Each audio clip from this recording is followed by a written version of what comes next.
Sizningcha premium kачестводagi laboratoriya qanaqa bo'lishi kerak? Preanalitika. Bu degani patsient to'g'ri tayyorlanib kelgan bo'lishi kerak analiz topshirishga. Och qoringa o'zini dorilari bo'lsa ichmasdan. Bu degani o'sha sertifikat bormi? Demak, apparating ham to'g'ri ishlayapti, reagentlaring ham to'g'ri ishlayapti, javoblaring ham to'g'ri chiqyapti degani. Bu bizani yutug'imiz. Hozir aytyapsiz, 100% inson faktorsiz apparatlarga o'tyapmiz. Uchtagina analizdan ko'rib eta oladi. Agar u yaxshi vrach bo'lsa, qon, macha, kal. Bizani apparatimizda 15 xil gijjani turi, даже rasmlari bilan chiqadi. Biz qaysi belgilarni o'tkazib yuborishimiz kerak emas? Ayting, to'g'risini ayting. Necha yil yashayman? Necha kun yashayman? Qachon o'laman? Assalomu alaykum, hurmatli kuzatuvchilar. Bugungi podkastimiz mavzusi zamonaviy laboratoriya haqida bo'ladi. Ko'rsatuvimiz mehmoni Deslab laboratoriyasi mudirasi, 20 yillik ortiq stajga ega laborant vrachimiz Fatima Gaffarovna bo'ladi. Assalomu alaykum. Va alaykum assalom. Ko'rsatuvimizga xush kelibsiz. Rahmat, xushvaqt bo'ling. Fatima opa, demak bugungi mavzuyimiz zamonaviy laboratoriya haqida bo'lar ekan. Demak, birinchi savolim ham bugungi kunda laboratoriya kasalliklarni aniqlashda qay darajada muhim rol o'ynaydi? Shu haqida suhbatimizni boshlasak. Meditsina aslida laboratoriyadan boshlanadi. Laborator tahlillar natijasi shifokorlarga ham, bemorlarga ham 70-80% tashxis, tez va aniq tashxis qo'yishda, kasallik rivojlanishini nazorat qilishda, davolanish samaradorligini baholashda yordam beradi. Demak, to'g'ri tashxis, ya'ni to'g'ri analiz ham shifokor uchun, ham bemor uchun eng birinchi yordam. Albatta. Xo'p, agar biz tibbiyotga nisbatan premium so'zini ishlatadigan bo'lsak, sizningcha premium kачестводagi laboratoriya qanaqa bo'lishi kerak? To'g'ri savol. Men shu savolni rosa kutganman. Hech kim menga shu savol bermagan. To'g'ri savol berdingiz. Rahmat savol uchun. Aslida hozirgi paytda laboratoriyalar juda ko'p. Juda ko'p laboratoriyalar, lekin afsuski hammasi ham shu talabga javob bermaydi. Asosan omillari bor. Birinchi omil aniq va ishonchli tahlillar. Keyingisi laboratoriyani jihozlanishi, оборудование, avtomatizatsiya. Keyingisi tashqi va ichki nazorati, kontrollari. Keyingisi hozirgi paytda odamlarimiz tez javob olishga qiziqishadi. Ham ular bitta masalan viloyatdan keladi, uzoqdan keladi, ishi bo'ladi. Bitta kelganda doktorga kirib, sразу назначение olib, analiz topshirib, javobini ham bir kunda olib ketishga harakat qilishadi-da. Uzoqdan kelganlar, yashaydigan joyi yo'q. Shunaqa paytda bemorlar bir kunda ishni hal qilish uchun bizda shunaqa ish qo'yganmiz, analiz topshirdi. Javobi har 2 soatda onlayn yetkazib beramiz patsientga. Kelib yotmaydi javobi uchun. Javobini onlayn telefondan, botdan oladi va shu bilan xursand bo'lishadi. Deslab laboratoriyasini ham ana shunday premium laboratoriyalar safiga qo'sha olasizmi? Men shu ancha yillik stajim bor, 20 yildan oshuq. O'zi aslida 95-yildan beri shu sohadaman. Aytishim mumkinki, spokойно qo'shaman. Sababi laboratoriyamizda avtomat analizatorlar 95% ta'minlangan analizatorlar bilan. Sistemamiz apparatga integratsiya qilingan. Bu degani patsient probirkasini apparatga загрузка qilsak, o'zi apparatni o'zi o'qiydi. Start bersa o'zi bajaradi ishni va javobini sistemaga tashlab beradi-da. Inson omili yo'q. Minimum inson omili yo'q. Analiz qo'yayotganda o'zi etaplari bor, 3 ta etapi bor. Preanalitika. Bu degani patsient to'g'ri tayyorlanib kelgan bo'lishi kerak analiz topshirishga. Och qoringa o'zini dorilari bo'lsa ichmasdan. Keyin medsestra, hamshira qon olayotganda o'zini probirkalarini, hamma gormonlarni, boshqa analizlarni hammasini o'zini probirkalari bor. O'sha to'g'ri probirkaga olib, metkasigacha olib, keragini aralashtirib, sgustik qilmasdan bizga yetkazsa, preanalitika yaxshi bo'lsa, bizani analitika jarayonimiz zo'r bo'ladi. O'shani bizani qilayotgan ishimiz hammasi preanalitikaga bog'liq.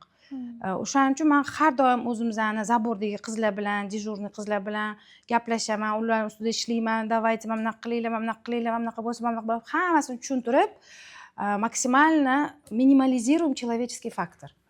Laboratoriyamizda yuqori malakali shifokorlar ishlaydi ancha yildan beri. Hammasini malakasi oliy, toifali doktorlar. Javoblarni ham 2 soatda qilib, srazu onlayn patsientga yetkazamiz. Yana bitta katta ключевой joyi bor. Bu внешний tashqi nazorat kontrol, sifat nazorat kontrolidan o'tamiz. 2024-yildan beri shu bugungi kungacha Rendex независимый внешний контроль butun dunyo 200 mingta davlat o'tadi shu standartdan. Biz o'shalar safiga kiramiz. Bu 3-yil ishlashimiz. 24-yilga sertifikatimiz bor, 25-yilga bor, 26-yil uchastka haqida sertifikat berishdi. Bu degani o'sha sertifikat bormi, demak apparating ham to'g'ri ishlayapti, reagentlaring ham to'g'ri ishlayapti, javoblaring ham to'g'ri chiqyapti degani. Bu bizani yutug'imiz. Chunki bu programmani hamma sotib ola olmaydi. Bu juda qimmat programma. Biz har bitta yo'nalishga qo'yganmiz buni.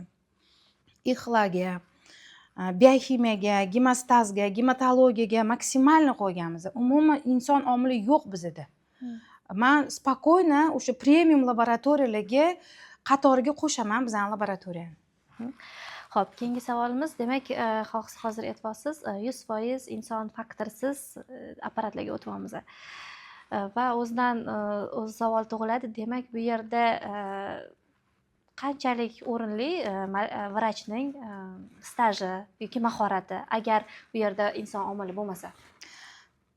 Bu savolni ham ancha kutganman, hech kim menga bermagan, lekin aslida olib qaraganda shifokor laborantlar ular har doim kadr orqasida qoladi. Ularni ishi patsientga diagnoz qo'yishda, lecheniyaning effektivniy bo'lishida anaqasi katta. Masalan, avtomat analizator o'zi qiladi deydi-yu hamma, masalan, avtomat o'zi qo'yib qo'ysang o'zi qiladi deydi, lekin u apparat, u odam emas, uni mishleniyasi yo'q. Unga to'g'ri zadaniya berish kerak, uni vaqtida texobsluga qilish kerak, masalan, yuvish kerak, bir haftada, bir oyda, bir kunda, chunki kontaminatsiya degan narsa bor. Masalan, bitta igolkada gepatit virusi bor odamni ikkinchidan olsa, ular yuvadi-yu, baribir ham kontaminatsiya degan narsa bor. Agar o'sha texobslugani vaqtida qilmasa, u kontaminatsiya bo'lishi turgan gap. O'shaning uchun bizning doktorlar hammasi vaqtida, grafik bo'yicha texobslugani qilishadi. Keyin vaqtida kalibrovka qilamiz, vaqtida kontrol qo'yamiz. Bir oyda bir marta tashqi sifat nazoratidan o'tamiz. Ichki nazorat har kun bo'ladi. O'shanaqa paytda уже kачествоga biz 100% garantiya bera olamiz, spokойно berib yuboramiz. Agar ish jarayonida qanaqadir, masalan, ana kecha kuni bo'ldi bitta vaziyat, 2009-yil bola anti-GAT analiz topshirdi. U saxarli diabet birinchi tipini aniqlaydigan analiz. Bolachada 2009-yil necha yosh bo'ladi? 15 yosh bo'ladimi? 15 yosh bolachada juda ham yuqori chiqdi. Antigat, saxarli diabet первой степени. Endi biz nima qilamiz shunaqa situatsiyada? Biz kontrol qo'yamiz. Ikkita kontrolimiz bor, past, baland kontrolimiz bor. Kontrolni qo'ydik, kontrolimiz yaxshi o'tdi. Demak, u bolada saxarli diabet birinchi tip bor. Spokойно qizil qilib belgilab berib yubordik. Endi keyin dinamikasini qarasak, glikirованный gemoglobini ham 10 chiqqan balon, saxar kravi ham balon, demak u bola diabetik ekan. Shuni qildikda, unaqa vaziyatlar ko'p bo'ladi. Kerak bo'lsa biz qaytadan повтор qo'yamiz, patsientga to'latmaymiz, biz o'sha bitta topshirgan puliga o'sha ishni oxirigacha yetkazib beramiz. Jab anaqa bo'lsa, masalan, bir xil onkologiya chiqadi, bir xilda gormonlari, masalan, qalqonsimon bez gormonlari 0 chiqadi yoki bo'lmasam 100 chiqadi. Shunaqa paytda biz doktori bilan, patsienti o'zi bilan gaplashib, anamnez yig'ib, keyin dostoverniy kontrolni qo'yib, действительно 99% to'g'ri keladi-da. Keyin biz javobini beramiz. Уверенно. Xo'p, yana shunday ma'lumot bor, sizda demak DSLab mobil laboratoriya ham mavjud. Laboratoriyangizda, ya'ni uyga chaqiruv xizmati. Da. Shu haqida ham ma'lumot berib o'tsangiz. Endi DSLab laboratoriyasi 20 yildan beri ishlaydi. Mobil laboratoriyani biz yaqinda ishga qo'ydik. Sababi talablar bo'lyapti shu narsaga. har xil surunkali kasalliklarni ko'payishi, kasalliklarni yosharishi, har xil faktorlarga asoslanib biz shuni yo'lga qo'ydik, lekin DSLab laboratoriyasi 24/7 xalqqa xizmat qiladi. Вот, nima deya olmayman, u kechasi kunduzi любой payt borib, patsient call centerga telefon qiladi, zaявka beradi, daniylarni olib, nima analizligini olib, bizani hamshiramiz, o'zimizni spetsialniy konteynerlarimiz bor, transportirovka uchun biomateriallarni olib kelishga juda xoladiganlari, temperaturni rejim соблюдать qiladigan termometrlari, hamma kerakli narsalari bor, jihozlangan. Uni olib patsientga borib, o'sha yotgan joyda bir xil analizlarni yotib topshirish kerak. Chunki fizический nagruzka, keyin ovqat yeb qo'yadi yoki bo'lmasam emotsionalniy asabiylashadi. Shunaqa paytda analizlar o'ynaydi. O'shaning uchun analizlarni maksimalni tinch holatda, fizический nagruzkasiz analiz topshirishdan oldin, masalan, 3 kun oldin fizический nagruzka qilish kerak emas. Легкий anaqa ужинlari ham yengil bo'lishi kerak, salatiki bu, emotsionalniy nagruzka bo'lmasligi kerak. Masalan, gapirsa gap ko'p, bu patsientlarni masalan UZIga, rentgenga, MRT, MSKTga yozib berishadi-yu. O'sha radiatsionniy nagruzkaning ham ta'siri bor. Shuning uchun birinchi analiz topshirib, keyin u ish qilish kerak, keyin u diagnostikalardan o'tish kerak. O'shanga biz maksimal patsientlarga qulay bo'lsin. Masalan, yosh bolaliklar bor, qor, yomg'ir bor, kasal bo'lishi bor, iligi qiynalmasligi uchun shunaqa usluga qilganmiz, borib operativniy babochkalarda malakali anaqalar, medsestralar ishlaydi. Bittada tushadi, chaqaloqga ham, kunlik chaqaloqlar keladi, boshqalar yoshi kattalarga kimyo olganlar venasi yo'li bittada tushib olib, rahmat eshitib, xullas olib kelishadi, biz ekstreni ko'ramiz. Biza vizov chaqirgan patsientga biz CT deb yozamiz. Sababi CT degani срочно degani. Hammasini birinchi surib, birinchi o'chirda titovilarni qo'yamiz. Uydan olib kelingan patsientlarnikini qo'yib, 2 soatda chiqarib beramiz. Javoblarni chiqaramiz. Javobini patsient o'sha soat 10da, 9da 8da topshirgan bo'lsa, o'sha yuvinib, kiyinib, doktorga boradi konsultatsiyaga. Ungacha o'sha 10da qo'lida javob bo'ladi patsientda. Qulayda, olib, javob bilan tayyor borib, naznaycheni olib, ishini qilaveradi, davom etaveradi. Analizlar borib kelish jarayonida hech qanaqa ular aynib qolishi, qo'sh tirnoq ichida yoki qanaqadir tashqi ta'sirlardan himoyalangan, to'g'rimi? Himoyalangan. Boya aytib o'tdim, spetsialniy konteynerlarimiz bor, xolodagentlarimiz bor, termometrlar bor ichida, o'zi ko'rsatib turadi. 8 gradus bo'lishi kerak. Hamma qulayliklar yaratilgan, hamma narsa hisobga olingan. San-epid rejim, qonni tashish nimalari, texnologiya hammasini bitta jamlab, qoidalarga rioya qilib, olgandan keyin srazu keladi laboratoriyaga. Srazu keladi, srazu qo'yamiz. Masalan, bir xil laboratoriyalarda zabor qilishadi, keyin obeddan keyin qonni aylantirib, tayyorlashadi, obeddan keyin qo'yishadi. Bizda shu jarayon sal boshqacharoq. Qon keldimi, srazu. Chunki biz 24/7 ishlaymiz. Srazu qon keladi, aylantiramiz apparatga. Keladi, aylantiramiz apparatga. Всё. Reaksiya ketdi, validatsiya qilamiz, patsient oladi. Shu bizning fishkamiz shu. Aniq, ishonchli va tez javob berish. Xalqimizda shunaqa bir nima deydi, stereotip deymizmi yoki shunaqa ibora, shunaqa o'rganib qolishgan. Ya'ni yaxshi vrach 3 tagina analizdan ko'rib eta oladi. Agar u yaxshi vrach bo'lsa, qon, macha, kal. Shuni o'zidan yetadi. Ya'ni yaxshi vrach ko'p narxli analiz yozmaydi degan bir o'y fikrlar bor-da. Shunga men hozir jurnalist rolida ekanman. Sizga xalqimizdagi shu nuqtalarni ko'rsatsam va siz vrach sifatida bu analizlar qanchalik kerakligini, ya'ni vrach faqat pul topish uchun emas, o'zini cho'mchagi uchun emas, u aslida bemor uchun hammasi bo'layotganini aytib ketsangiz. To'g'ri. Endi biz bitta narsani esdan chiqarmasligimiz kerak. Hozir biz toksik davrda yashayapmiz. Havo, ekologiya, oziq-ovqatlar, pitaniyamiz, hamma vitamin, mikroelementlar 100% yo'q, tranzitim chiqib ketadi. Endi o'sha oldingi paytda, SS paytlarda o'sha nimada shu aytgan gapingiz to'g'ri, shunaqa bo'lardi. Chunki qarang, общий analiz kravida katta informatsiya bor. Virusli infeksiyami, bakterialniy infeksiyami, anemiya, qanaqa, temir yetishmovchilikmi, B12 yetishmovchilikmi, onkologiyami, hamma narsani ko'rsa bo'ladi. Ko'rsa bo'ladi. Общий analiz machi ham xuddi shunaqa. Tim bo'lib bizda общий analiz machi avtomat analizatorda qilinadi. 34 ta parametr bor. U yerda oddiy mikroskopiyadan tashqari biokimiya machi bor. U yerda mochevina, kreatinin, общий белок, соотношение, mikroalbumin juda katta parametr bor. Bu diagnostika O'zbekistonda menimcha 2-3 ta joyda bor xolos, boshqa joyda yo'q. Endi balkim ko'payib ketgandir, lekin biz olganimizga 2 yil bo'lyapti. Shu 2 yil ichidagi bunaqa ma'lumotda. U ham avtomat shunday qo'yamiz, shunday apparat olib kirib ketadi. 1 soatda 300 ta machagacha o'tkazamiz. Srazu rezultatlar rasmi bilan chiqadi. Integratsiya qilinganligi uchun kompyuterga tushadi, biz validatsiya qilamiz, bo'ldi. Agar yuqori chiqsa, qizartiramiz. Endi общий analizda ham informatsiya katta.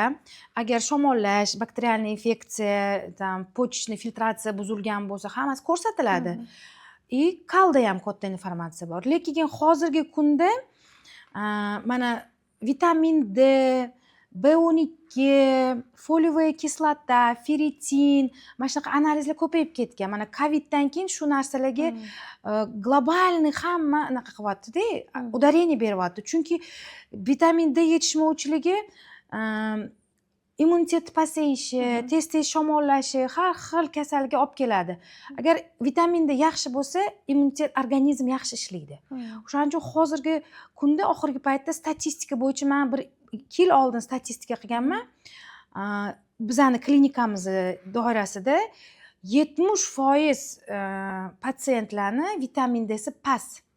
Sabab o'zlashtirmaydi, organizm не усваивает vitamin D.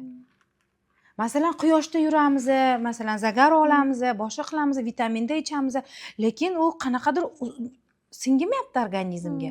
Buni o'zining sabablari bor. Demak, o't pufay, jigar, yog' eritadigan nimalar eritmayapti-da, yetkazmayapti kletkalarga. Tushunasiz? Ichaveradi bu yoqdan, masalan, tonnalab har kun 1 yil davomida, 2 yil davomida ichaverasan vitamin D, u singmasi qonda chiqmaydi-da, u tranzitim ketaveradi. Вот, o'shaning uchun hozirgi doktorlar o'sha 3 ta analizga emas, demak, balkim men aytayotgan analizlarga ham udarение berib o'shani ko'rish kerak. Чтобы to'g'ri defitsitlarni yopish uchun, to'g'ri diagnoz qo'yish uchun, to'g'ri lechение qilish uchun dinamikada ko'radi u narsalarni. Xo'p, Fatima Gafarovna, yana biz shu jarayonda bo'lganimiz uchun deyarli har kuni shu savol bilan to'qnash kelamiz. Analiz topshirishim kerak, tishimni yuvmaymi, choy ichmaymi, qanaqa nima qilishim kerak degan savollar ko'p uchraydi-da. Ya'ni analiz topshirishdan oldin qanaqa bemorlar tayyorlanishi kerak va bu ham o'zini turlariga bo'linadi. Masalan, gormonga boshqacha, umumiy qon tahliliga boshqacha bo'lishi kerakmi? Ya'ni analiz oldi tayyorgarlik haqida. O'zi aslida ichish mumkin emas deyishadi. Savolingiz bo'ldi yoki aytganingizdek og'ir stresslar, jismoniy harakatlar ham o'zgartirish mumkin deysiz. To'g'ri. Tahlil natijasi aytibman-ku, preanalitika jarayon bor. Preanalitika katta foiz rol o'ynaydi.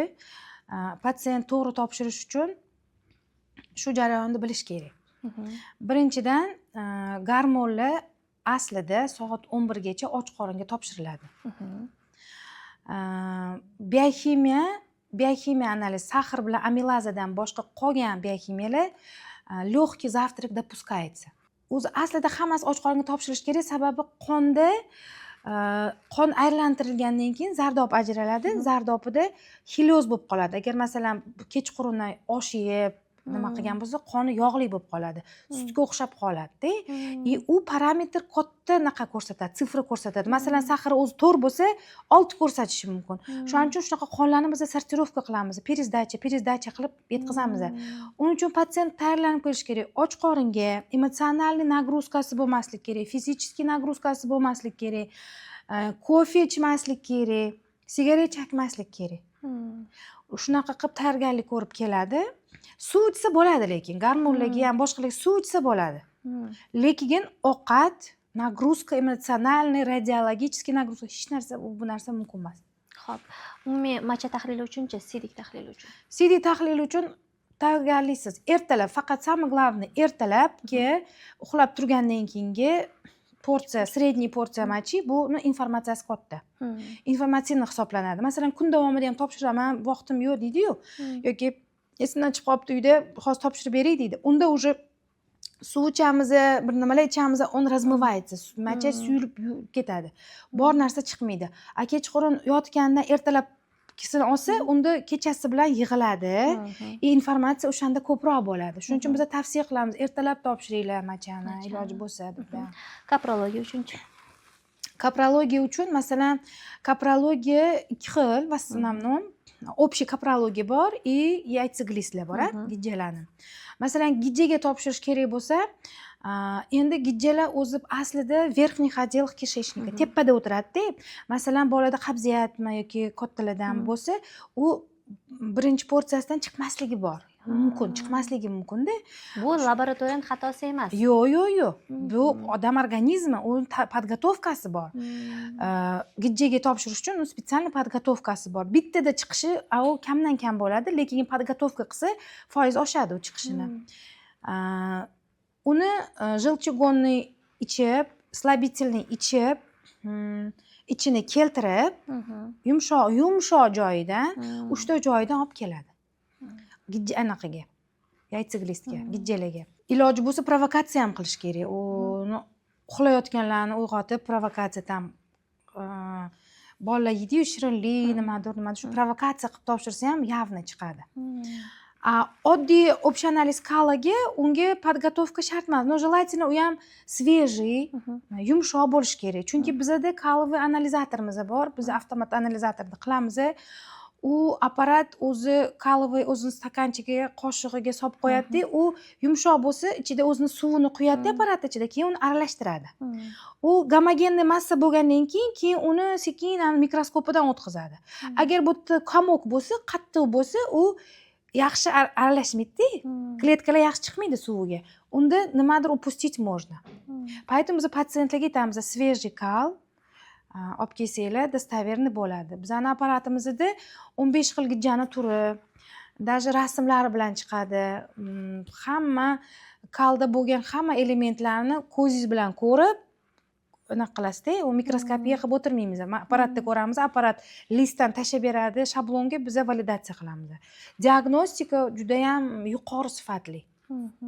O'zimdan olganda kaprologiya bizga qanaqa kasalliklar haqida signal beradi? Endi qarang-da, hozir kaprologiya, masalan, ko'pchilik kaprologiya deydi, lekin kaprologiyada gap katta. Kaprologiyani ko'rsangiz, mikroskopiyada ko'rgan elementlaringiz patsient nima yeyapti, nima hazm bo'lyapti organizmida, qattiq ishlayapti, masalan, o'ti ishlayaptimi, jigarida bilirubinoviy kamni bormi, gijjasi bormi, ko'p narsani beradi. Ovqat qay darajada hazm bo'layotganini beradi. Oqsil yeyaptimi yoki oqsil hazm bo'lyaptimi, ko'p narsa ko'rsatadi kalda. Masalan, kraxmallar ko'rsatadi, yodofilni flora, значит, yodofilni flora bo'lsa, demak organizmda tushgan ovqat yaxshi hazm bo'lmayapti yoki bo'lmasam ko'p go'sht yegan ekan, bunda ko'radi mikroskopiylar. Mana bu rosa ko'p go'sht yebdi bu, anaqa qilib qo'yishadi-da inogda. Chunki мышечный волокналari bor, ko'p bo'ladi. Yoki yosh bolachalarda naborot ular bo'lmaydi. Demak, shifokordan ham ko'ra sizlar biz haqqimizda ko'proq ma'lumot bilamiz. Keyin disbakterioz bormi, yo'qmi bilsa bo'ladi kaladan. Общий analiz kalda. No, bilamiz, просто приблизительно там disbakterioz tam uni topshirsa, agar disbakterioz bakpasiya уже boshqa analiz, unda уже конкретно raqamlar bilan chiqadi. Mana bundan полезный bakteriya shuncha bifida muncha qilib yozib beradi. Lekin общий analiz qaraganda kalda общий anaqani ko'rsa bo'ladi. Состояние patsienti, o't puyiga qanaqa ishlayapti, jigari qanaqa ishlayapti, icheklari nima chiqyapti, oshqozoni nima chiqyapti, hazm qilyaptimi yo'qmi, o'sha og'izdan bundoq kirib tushgandan keyin bu yoqgi protsess polni ko'rsatadi. Xo'p, Hajimot Zafar, menda ham bitta savol tug'ildi. Demak, sizlar bevosita har kuni xalq bilan ishlaysizlar va sizlarda bu analitika ko'proq bo'ladi. Ya'ni agar biz kasalliklarni 1 dan 10 gacha kasalliklarga ball bersak, bugungi kunda 10 ballga qaysi kasalliklar chiqdi, ya'ni qaysi kasallik bugungi kunda bizda ko'p? Keling, mana 5 ta. 5 dan 10 gacha baho bering kasalliklar. Birinchi o'rinda bizda qalqonsimon bez kasalliklari, gormonlar. Ko'p juda ham. Kuniga biza katta sifr ko'p qilamiz. Endi bu sifrani оглашать qilish qanchalik to'g'ri bo'ladi bilmayman. O'sha qalqonsimon bez analizlari ko'p bo'ladi. Vitamin D judayam ko'p bo'ladi. Samый nimalari. Feritin juda ko'p. Talab ko'p shu analizlarga. Keyin borgan sari mana shu общий analiz kal ham ko'payyapti. Sababi hozir ko'pchilikni o'sha jigar, oshqozon osti bezi, o'tfegi bezovta qilyapti.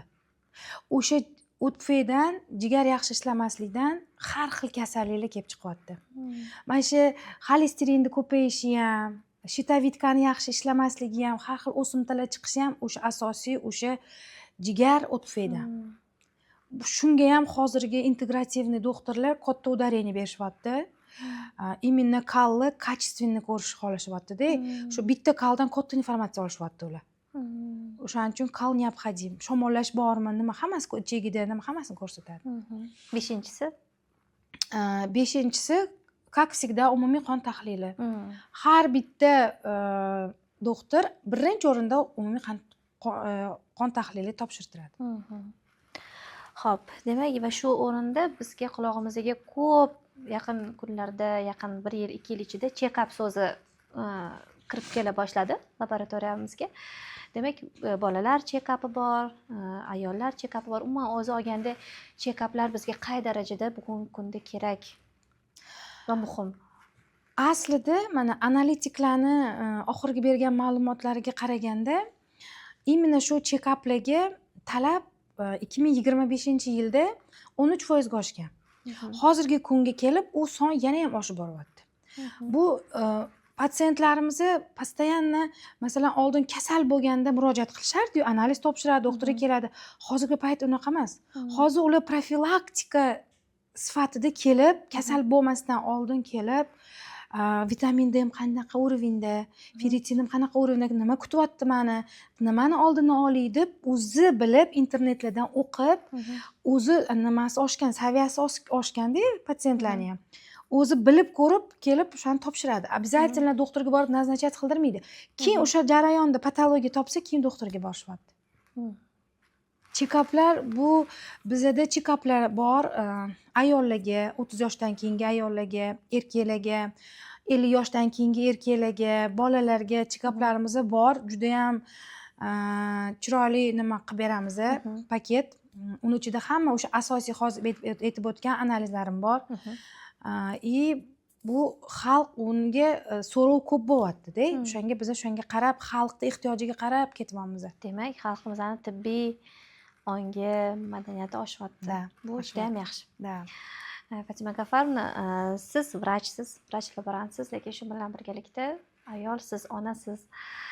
Sizda shunaqa qiyin vaziyatlar bo'lganmi? Ya'ni patsient keldi, analizini oldingiz va unda yomon kasal chiqdi. Unga yetkazish jarayoni og'ir bo'lgan paytlar, qiynalgan paytlaringiz bo'lganmi shunaqa voqealar?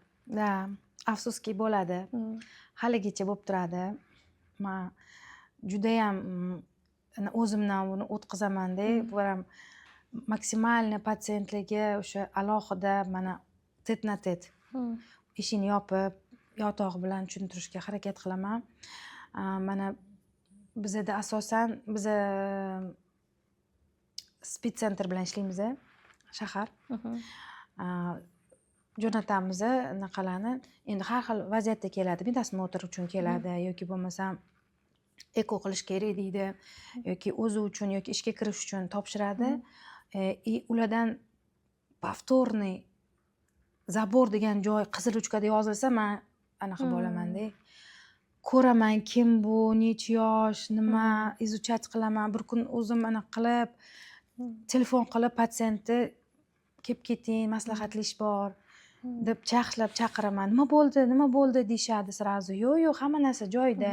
Prosta kelib keting, bitta narsani so'rab olishim kerak deb chaqiraman. Bizning maqsadimiz unaqa patsientlarni bee'tibor qoldirmaslik. Sababi ular bir xil bilib turib, shuni bilgandan keyin boshqalarga ham yuqtirishga harakat qilishadi-da.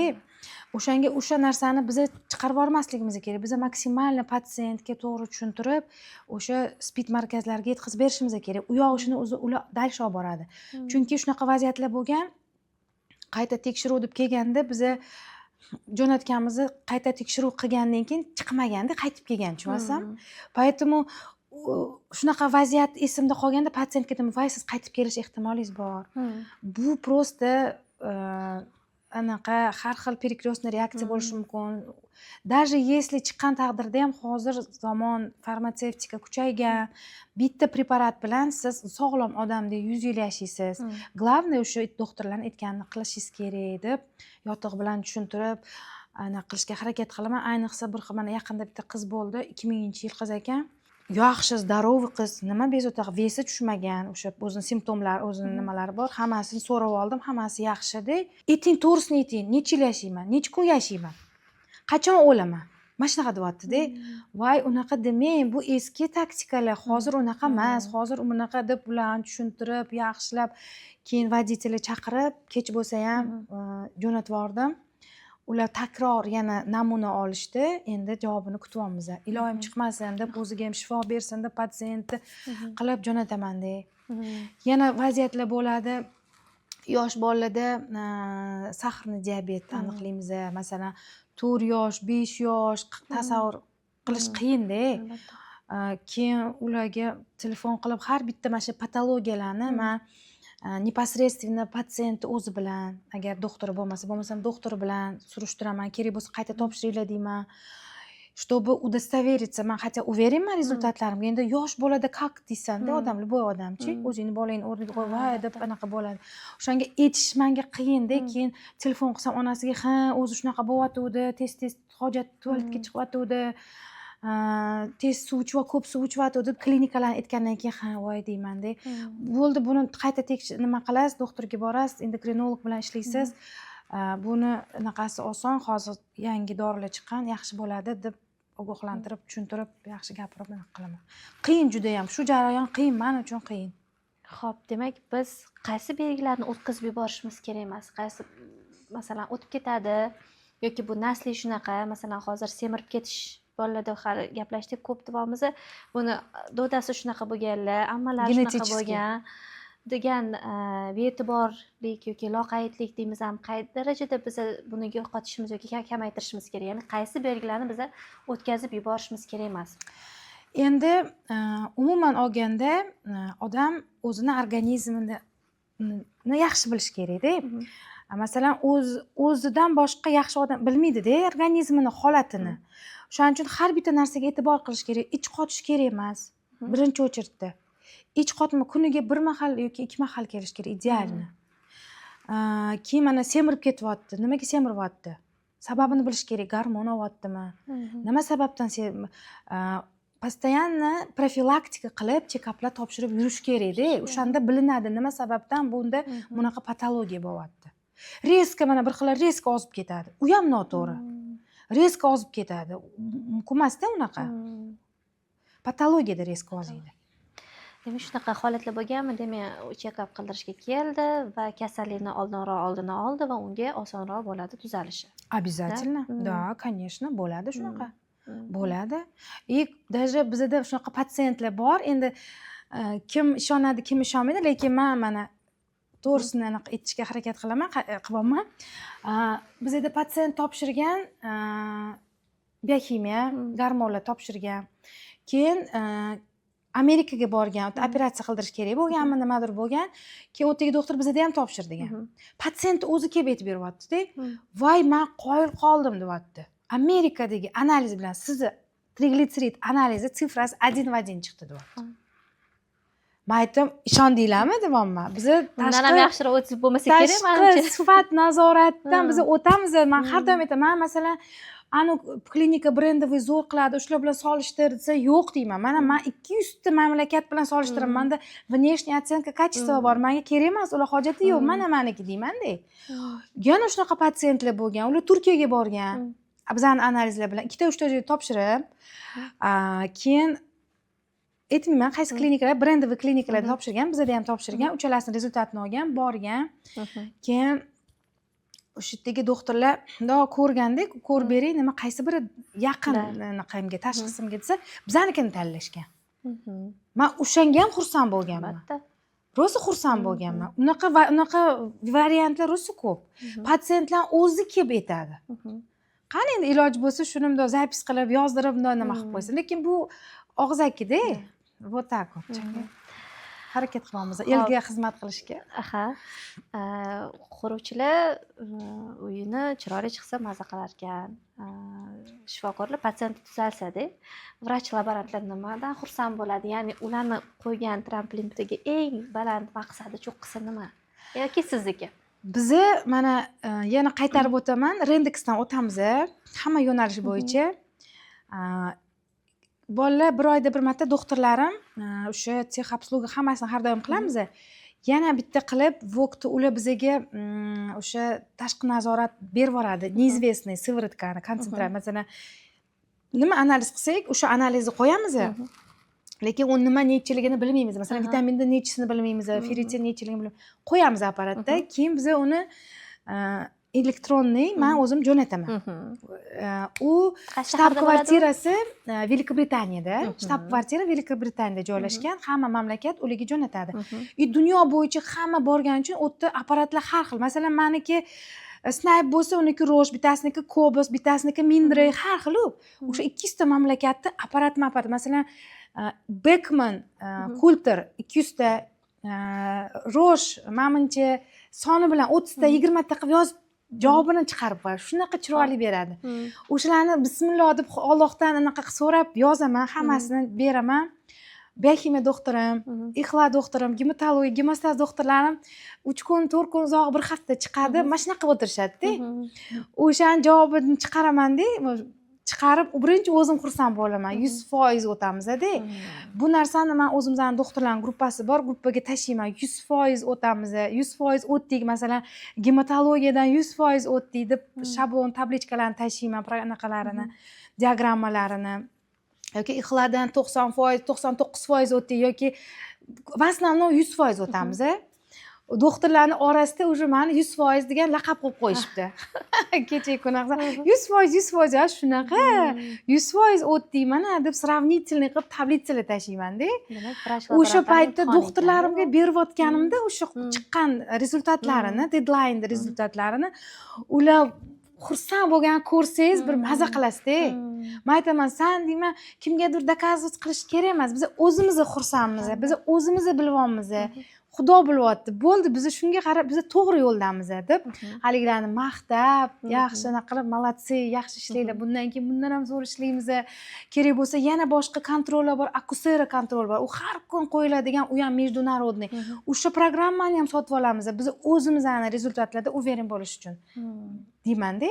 Demak, ichki nazorat ham juda ham yaxshi yo'lga qo'yilgan. Конечно, ichki nazorat har kun qilinadi. Tashqi nazorat bir oyda bir marta qilinadi. Deslab laboratoriyasi qaysi apparatlar bilan maqtana oladi?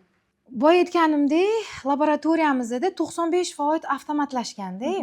Gemostazimiz amerikanskiy avtomat analizator, Asiltop 350. Inson omili yo'q. Shunda apparatga qo'ysan, o'zi o'qib yuboradi. Ixla analizatorimiz, Ixla Snipe, kitayskiy, no brendi u.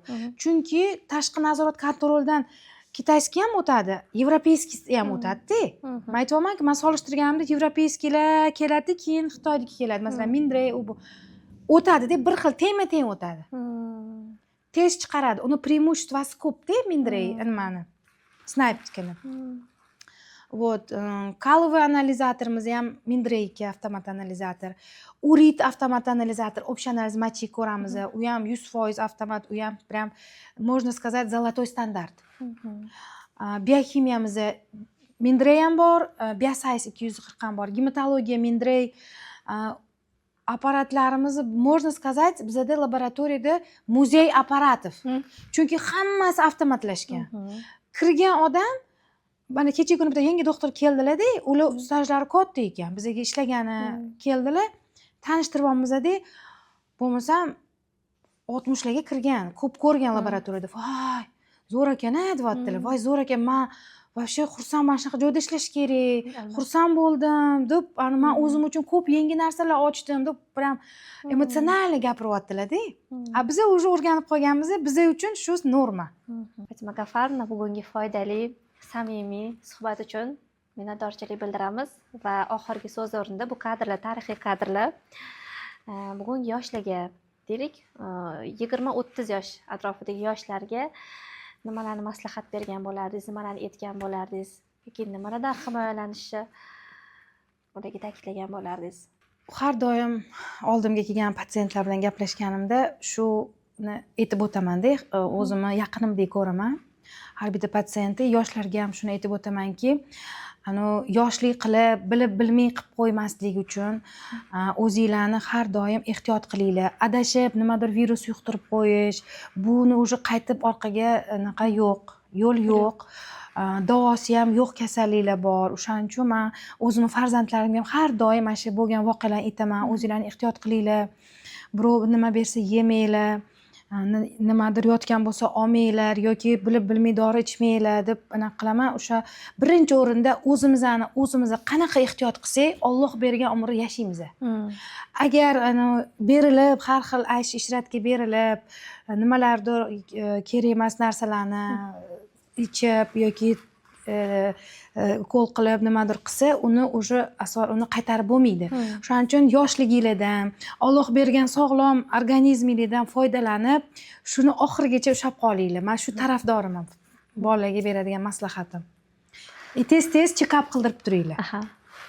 Fatima G'affarovna, yana bir qiziqarli savollardan biri bizga ko'p bog'lanishadi.